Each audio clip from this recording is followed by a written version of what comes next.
and at CPAC. Let's just remember for a moment the legacy of Rush Limbaugh.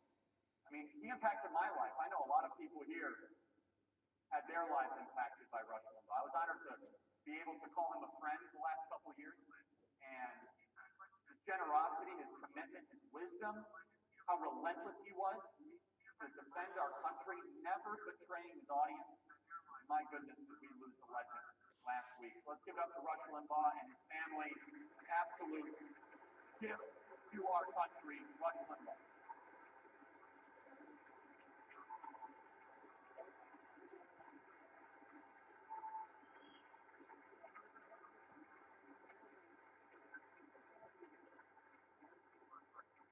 Rush was a fighter for free speech. We talk a lot about free speech. We talk about the importance of the First Amendment. However, sometimes we as conservatives stop short of protecting freedom of speech where it matters most. So I'm going to ask you a question. Which is more powerful, Google or our federal government? Now, we as conservatives are taught to answer that question automatically by saying the federal government. Now, I'm not doubting that the federal government has power. The federal government can imprison people. They can audit you. They have the at least get some due process right. You at least get, you're supposed to get representation by an attorney. You're able to sue your government if they do something illegal to you. What happens if Google comes after you? What happens if Google decides to digitally assassinate a certain person? Like what we saw happen last month. They can wipe away the existence of an idea, of a human being, of a political movement instantaneously. So I understand lots of conservatives are hesitant to talk about challenging big tech, hesitant about challenging Menlo Park, Silicon Valley. But we as conservatives should not become corporative. We as conservatives should ask ourselves, what does it mean to be a conservative? First and foremost, we are here to conserve God-given liberties and freedoms. We are here to protect the family, our country, the American way of life. And when a group of people in a concentrated area controlling trillion-dollar companies decide to impose a viewpoint that is completely contrary to the American way of life, and then we say, well, we can't do anything because they're a private company. Excuse me, as soon as you have 200 billion users and 93% of all search results, you're not the local flower shop or the local coffee shop, and you shouldn't be treated as such. And we as conservatives must be very clear. If you do not support breaking up big tech or challenging big tech, you are not a conservative, you are a corporatist.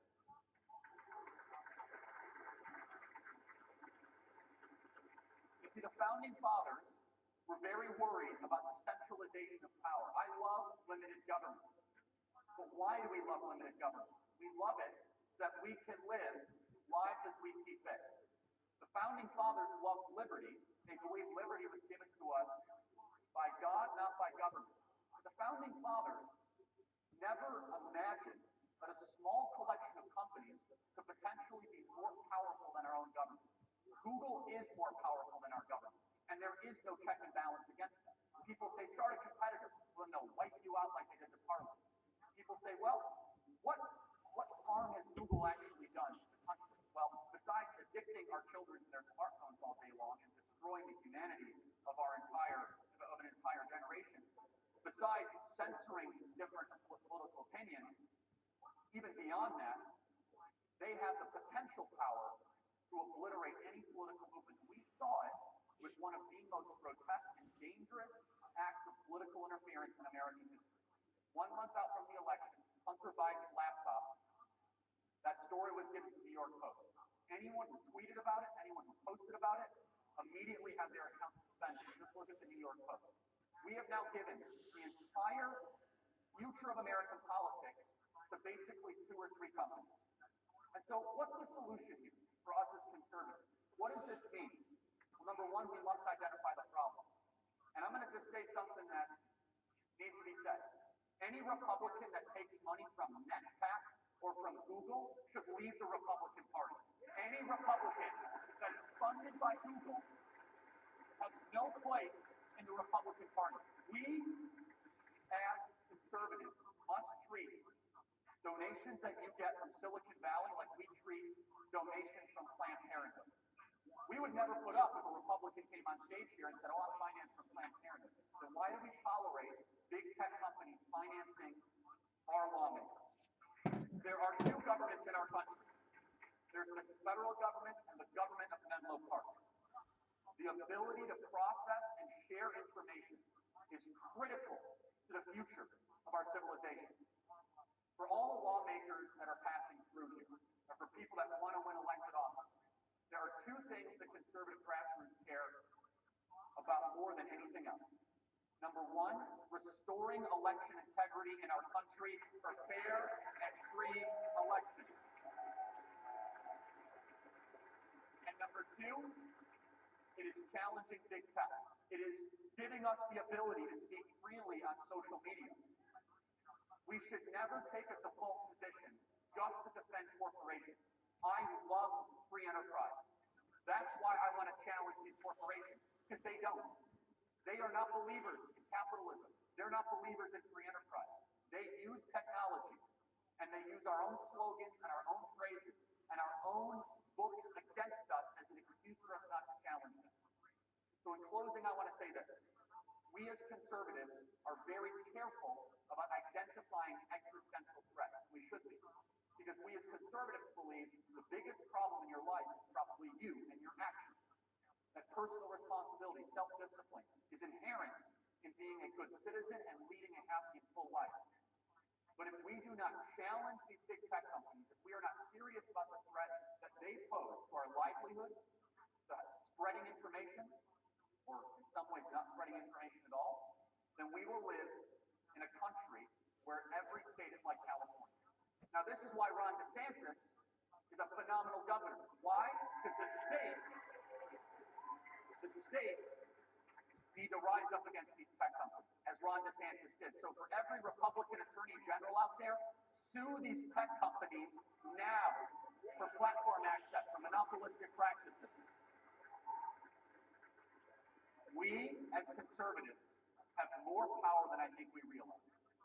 We have purchasing power, we have consumer power, and we must, in a variety of different ways, make sure our lawmakers do not take money from these corporations, push back against their pattern of actions, and be unafraid to entertain ideas, to liberate the marketplace, empower real entrepreneurs, because the digital age is upon us. And if we do not have free speech or first freedoms, then we're all going to live in a country that is unrecognizable. And I believe if we do that, and restore integrity in our elections, we're not just going to win a little, we're going to win big, and we're going to win for the next couple decades. Our best days are ahead. God bless you guys. Thank you so much.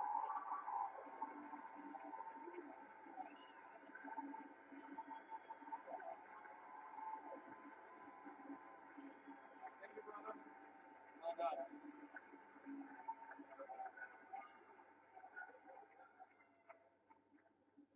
We're going to call an audible.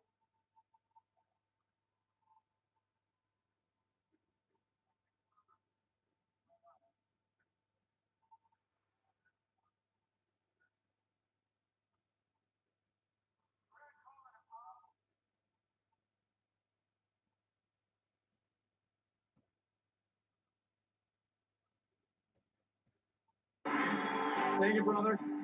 Well done.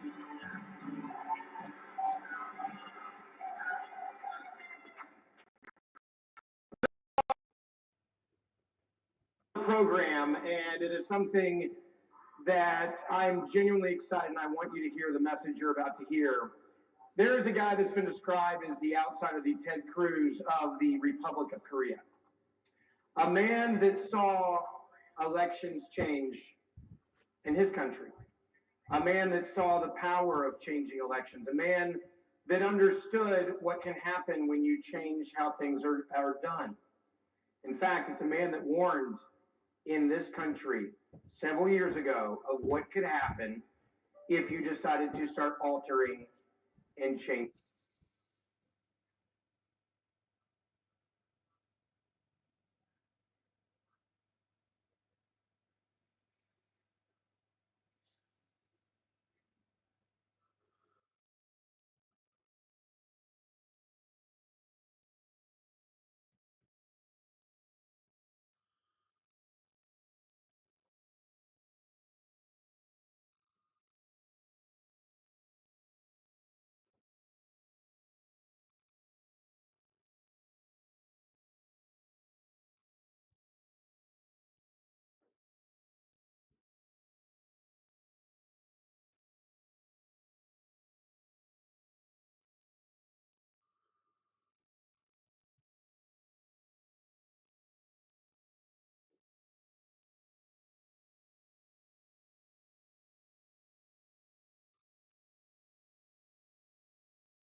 While my father was alive, I was his pride and joy. I graduated from South Korea's Ivy League Yonsei University and joined the major South Korean broadcasting network KBS. I was Washington, D.C. correspondent and the main evening news anchor. I was the Korean version of Tom Brokaw or Peter Jennings. Following my career as a journalist, I was the presidential spokesperson for former president, and after that, I was elected to the National Assembly. So, what am I doing here? On April 15th last year, I lost in the general election. Just like President Trump, my loss was due to election fraud. I have been fighting diligently against election fraud in South Korea. However,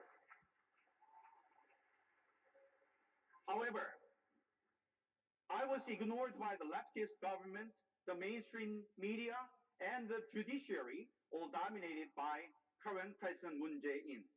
So last September, I came to DC and I engaged the American media, government, and the international community regarding the truth of election fraud. I even held a one-man protest in front of the White House, the Capitol, and at the United Nations headquarters to expose what happened in Korea. I warned, be aware or be next. I predicted that the November 3rd US presidential election would have strange statistics and that communist China would be involved in the election fraud. These predictions all came true. How could I do that? Because similar things happened in South Korea and to my own self in my district of Incheon. It was planned by leftists. Electronic voting machines were manipulated.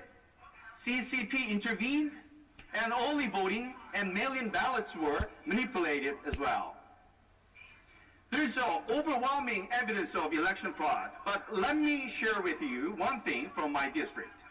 There were 3 candidates in my district, including myself, and the ratio of ballot cast for in-district and out-of-district early voting for all 3 candidates were the same, 0.39. What are the odds? A famous South Korean statistician said that this is like throwing 1,000 coins in the air and all of them landing on the same side. Another eminent professor said that it was either God's work or it was fraud. Election fraud is the biggest threat to democracy. Many South Koreans were shocked that it had happened in the US, and we hoped that justice would be served for President Trump and the truth will prevail. However, it did not happen. I was sorry and the Korean patriots were sorry. But let's not be disheartened. Let's work together.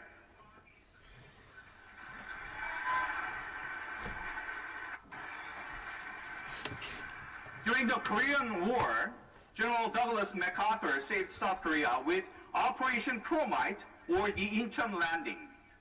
Democracy was saved and I'm grateful. 70 years after the Korean War, the democracies of South Korea and the US are again facing a threat due to election fraud. In order to solve this problem, an active collaboration between conservatives in the 2 nations is very much needed. Operation Chromite's odds of success were 5,000 to 1 against. Our efforts to expose election fraud and to defend democracy might be more difficult, but we cannot stop now.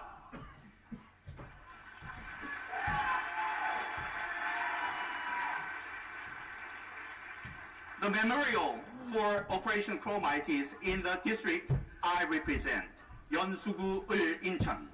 I don't think this is a coincidence. The seeds of freedom planted by General MacArthur 70 years ago in Incheon grew in my father's heart and mind, and that made me fight for freedom. The son of a humble American soldier's houseboy now shouts, let's go together in this fight to preserve freedom and democracy. Thank you very much.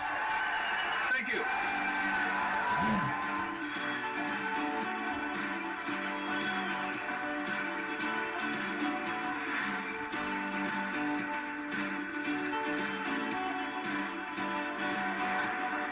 told you it was going to be a good audible there. That was a good audible. So where do we go from here is the question, and how do we win this battle? Because I'm not going to concede, and clearly because you are here in the great state of Florida, you're not going to concede either. How do we win this battle against big tech? I go back to what the governor said this morning in the great state of Florida when he said, we're taking on big tech as a state. That is how we are going to win this battle. It's not going to be in Washington over the next 4 years. I can promise you that. In fact, we had many Republicans that did not fight to bring in and rein in big tech as they were going after many conservatives as we were yelling at them to please help us out. And they did nothing but tweet about it, and they didn't pass any legislation to stop it. It's a problem in this country. First of all, I mean this when I say this to every one of you. You know when you see those posts on social media of people that you like and you agree with, share them. We have to get back to grassroots. It's no longer good enough to see it. It's no longer good enough to like it. You have to help spread the word because the algorithms are against us. We know that. Second, find out who your local elected officials are that represent you at the state legislatures and go talk to them, because right now, that is how we are going to beat big tech in this country. They're the ones that are going to have to rein in big tech. They're the ones that are going to have to do exactly what Governor DeSantis said we are going to do in the legislature in this state. That is how we win. And finally, make sure that every friend and family member you know does not keep giving their money, their time, their information to companies that disdain our values. Why do we continue as conservatives? Because I will say this, liberals do it better than we do. They vote with their dollars, and they make sure they don't give money to anybody they disagree with. And we, for far too long, as a conservative movement, continue to give our dollars for convenience to organizations and people just like Amazon who say, hey, we're going to take down places like Parler, and we have to stop doing it in this country. We have got to protect freedom of speech. We have to make sure that the next generation of conservative, and it's fun to be here being a little bit older. I came to my first CPAC, I think, when I was 17. We have got to make sure they even have a place to have an opinion that disagrees with the big tech and what the liberal media tells them they have to agree with. We have to make sure that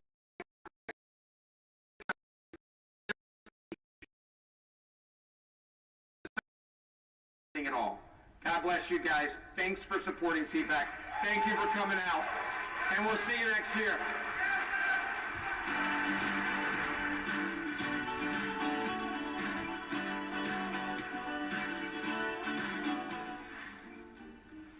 What are you doing? Need a box and a shipping label? No. I missed the sign-up period for my health care. So now I need to make it to next year without getting hurt. Did you look into Liberty Health Share? Sign up any time of year.